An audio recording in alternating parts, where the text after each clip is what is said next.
ఆ మధ్యన ఒకేసారి 50, 60 దాకా జరిగినటువంటి పోటీల్లో స్థానిక సంస్థలకు సంబంధించిన ఉప ఎన్నికల్లో మెజారిటీ వైసీపీనే గెలుచుకుంది. అసలు అన్నీ గెలవాల్సింది. బట్ కొన్ని చోట్ల పోయినా మెజారిటీ కంట్రోల్ చేసుకోగలిగింది. ఆ తర్వాతన జరిగినటువంటి వాటిట్లో తెలుగుదేశమే డామినేట్ చేస్తూ వస్తోంది. అంటే వైసీపీ వాళ్ళని లాక్కుని.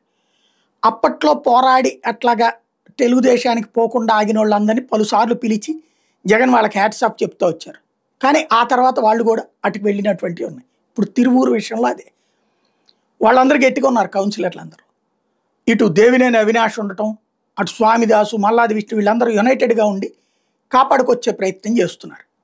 ఇట్లాంటి సందర్భంలో జరిగినటువంటి విచిత్రమైనటువంటి పరిస్థితి మళ్ళీ కోర్టుల దాకా వెళ్ళటం ఇష్యూ అంతా నడిచింది చూసాం. వాళ్ళందరినీ నిన్న జగన్ పిలిచి అభినందించి మీరందరూ ఇట్లా స్ట్రాంగ్గా ఉండాలి అని చెప్పుకొచ్చారు. బాగానే ఉంది. ఉంటారా ఉండరా? ఇదే $1,000,000 ప్రశ్న.